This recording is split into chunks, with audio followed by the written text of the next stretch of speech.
Doctor साहिबा, कहिएगा कि ट्रंप ने जुमे के रोज कहा कि इतवार को किसी अहम ज़हीन शख्सियत का व्हाइट हाउस में इस्तकबाल करेंगे। आलमी मीडिया ढके छुपे लफ्ज़ों में फील्ड मार्शल की तरफ इशारा कर रहा है, और वैसे भी फील्ड मार्शल के दौरा ईरान के बाद दौरे वाशिंगटन की खबरें पहले से चल रही हैं। आप क्या कहेंगी? बिल्कुल, जिस ज़हीन शख्स की तरफ वो इशारा कर रहे हैं, वो ज़हीन शख्स तो इस वक्त पूरे रीजन में, इवन जो पूरी दुनिया की डिप्लोमेसी है उसमें हमारे पास ही मौजूद हैं। लेकिन देखना ये है कि ज़हीन शख्स जो हैं उनकी मौजूदगी तो अपनी जगह पे है, लेकिन अगर दोनों पार्टीज़ अपनी स्टबर्ननेस को नहीं छोड़ती हैं तो फिर प्रॉब्लम जो है वो लिंगर ऑन करेंगे, और इसी पे हम जो है वो काम कर रहे हैं। इसी पे सऊदी अरेबिया में भी प्राइम मिनिस्टर शहबाज शरीफ गए, फील्ड मार्शल ईरान में भी 1-on-1 जो है वो मुलाकातें करके आए हैं। तो ये कुछ ना कुछ फ्रेमवर्क जो है उस पे तो काम हो ही रहा है कि इस मसले को किस तरीके से जो है वो सॉर्ट आउट किया जाएगा, जिसमें सुनने में ये भी आ रहा है कि जो अफसुर्दा यूरेनियम है वो पाकिस्तान अपने पास जो है अमानतन रख सकता है, और ईरान को ने इस पे इंडिया भी दिया है कि ठीक है हमें कोई प्रॉब्लम नहीं है। जैसे पहले वो रशिया के मामले में भी मान गए थे, लेकिन अमेरिका को देने पे वो बिल्कुल राजी नहीं होंगे।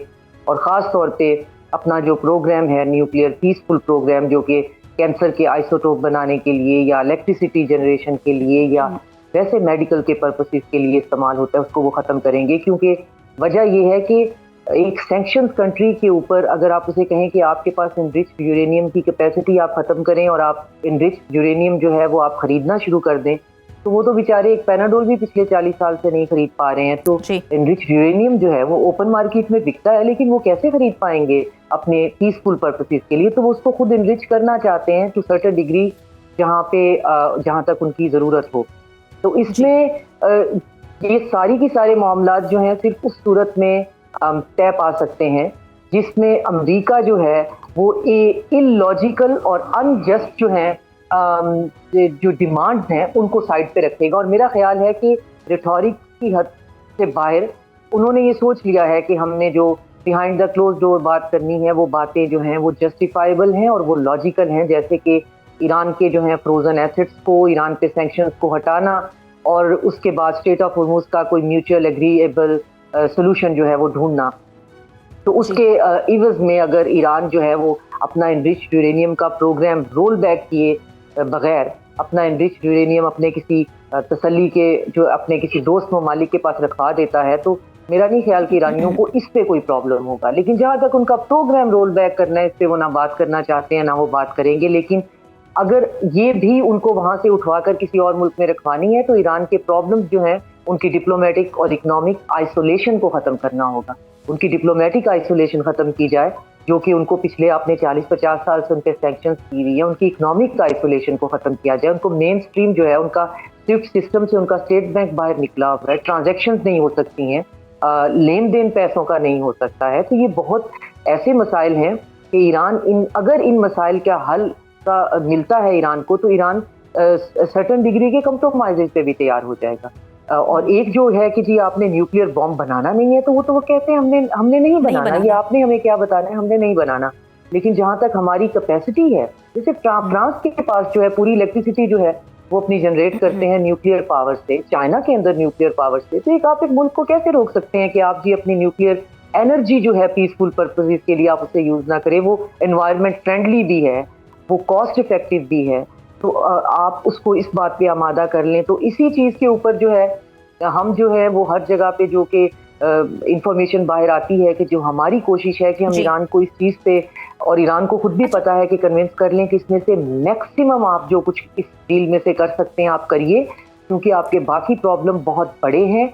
और ये यूरेनियम का मामला जो है फ़िलहाल इसको किसी भी तरीके से जो है हम लपेटने की कोशिश करते हैं, जिसे हम अपनी फोक विजडम में कहते हैं। आपने नहीं ख़त्म करना, ठीक है, मगर इसको हम एक साइड पे कर देते हैं क्योंकि अमरीकी अब इसको अपनी विक्ट्री के साथ हाइफनेट कर बिल्कुल ईरान के पास बड़ी अच्छी ऑप्शन मौजूद है कि वो उस पर पाबंदियां हैं उसको ख़त्म करवाए। अच्छा, एक अहम सवाल ये भी है कि मशरिक़ वस्ता एटमी और फ़ौजी इसराइल के मुकाबले में गैर एटमी ईरान का मुतालबा क्यों? क्या इसराइल ईरान के लिए पेश की ख़तरे की सूरत मौजूद नहीं रहेगा इसके बाद भी? इसराइल पूरे रीजन के लिए ख़तरा है। उनके पास तो 100+ जो है वो वॉरहेड है न्यूक्लियर, और उनका पूरा न्यूक्लियर प्रोग्राम जो है वो अनसुपरवाइज्ड है। किसी को पता नहीं है कि वहाँ पे क्या बन रहा है, डर्टी बॉम्ब्स बन रहे हैं, क्या हो रहा है वहाँ पे, और पूरे रीजन के लिए वो खतरा है। और यही एक लेवरेज पॉइंट है जिसकी वजह से वो बुलिंग करता हुआ पूरे रीजन के अंदर नजर आता है।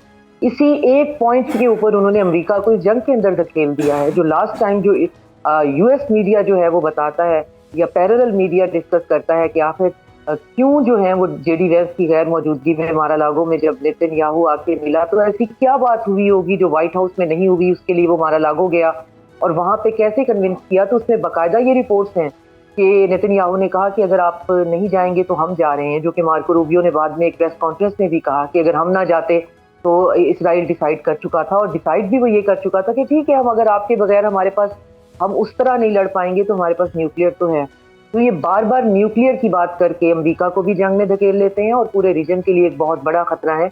उसी की वजह से गल्फ के कंट्रीज जो हैं वो पाकिस्तान की तरफ अपनी सिक्योरिटी अरेंजमेंट के लिए देख रहे हैं कि उनको भी कोई सच एक ऐसी डिटरेंस मिल जाए जो एक ऐसी अनचेक्ड और एक रिलीजियस और एक फंडामेंटलिस्ट जो है वो अपार्टाइड स्टेट जिसके ऊपर कोई चेक नहीं है, उससे जो है आप अपने आप को डिटर कर सकें।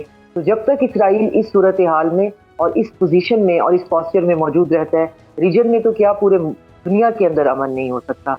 तो ये सारे मुल्कों को बैठ के सोचना पड़ेगा कि इनके पास जो एक अनचेक्ड अनसुपरवाइज जो है वो एक पूरा प्रोग्राम है न्यूक्लियर, जिसको ये ना चेक करने देते हैं, जाने जिसकी लोकेशन बताते हैं। तो ये क्या इनके पास लेकिन डॉक्टर साहिबा पॉइंट तो ये भी है कि अगर हम इजराइल की बात करें तो सबसे ज़्यादा असलहा इजराइल अमेरिका से लेता है, और अब तो ट्रम्प ने भी इजराइल को कह दिया इनफ इज़ इनफ, लबनान पर हमले मत करना। लेकिन हम सब जानते हैं कि इससे पहले भी हम बात कर रहे थे कि इजराइल को हमेशा इस खित्ते में एक दुश्मन की ज़रूरत लाजमी पड़ती है ताकि वो जंग जारी रख सके या इस खित्ते का अमन ख़राब कर सके। तो क्या इस तमाम सूरत हाल में अमेरिका कोई अहम किरदार अदा करते हुए असलहा नहीं बेचेगा इसराइल को? क्या ऐसा मुमकिन हो सकेगा? अमेरिका का असलहा जो है वो स्टेट ओन्ड एज सच नहीं है। उनका जो मिलिट्री इंडस्ट्रियल कॉम्प्लेक्स है वो प्राइवेट है।